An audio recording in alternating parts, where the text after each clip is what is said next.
Welcome to Echoes of My Imagination. My name is Tracy Lee. Sit back, relax. Let me tell you a story.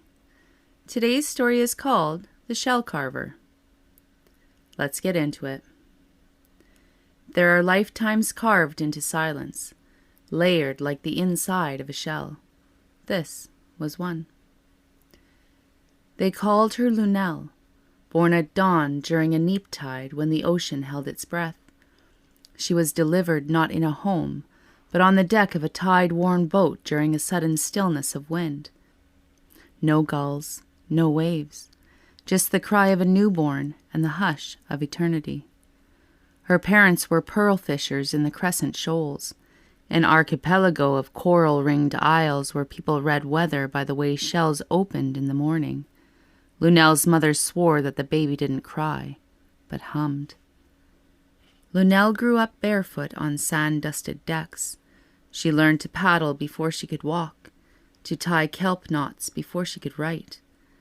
But it was in the shell song caverns, natural echo chambers carved by centuries of tide and wind, that her gift emerged.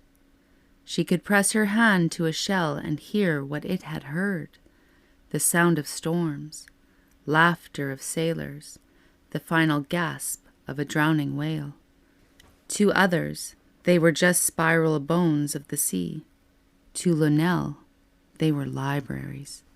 At 9, she was taken to the island of Hollowstone, home to the last remaining shell carvers, an order that shaped sacred memory into shells that could speak when placed near the heart.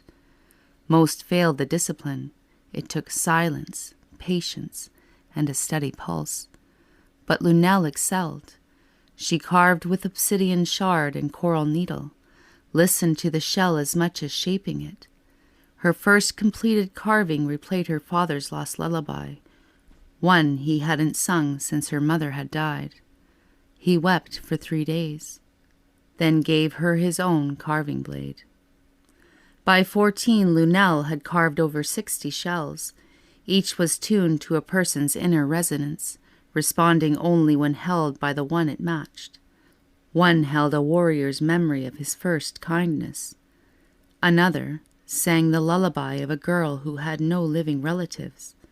One carved shell told the future, but only when submerged during a red tide. She began to be called Daughter of the Spiral. But she wasn't satisfied. She wanted to carve the depth song, a mythical tone said to echo the sea's original memory, the song sung by the ocean before land ever rose. At 17, she left only with her carving blade, 3 shells, and a raft. For 40 days, she drifted, eating seaweed, drinking rain, listening.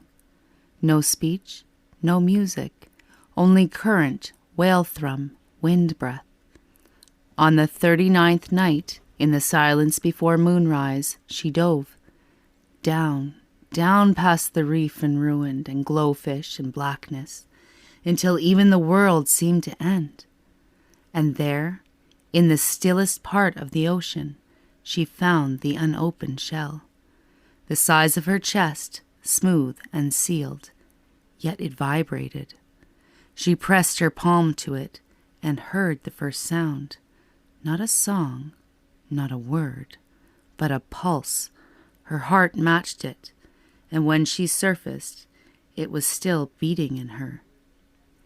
She returned home years later, older, quieter, humming a tune no one else knew. She never carved again. Instead, she taught others to listen, not just to shells, but to grief, to joy, to wind through their ribs, to the silence between thoughts.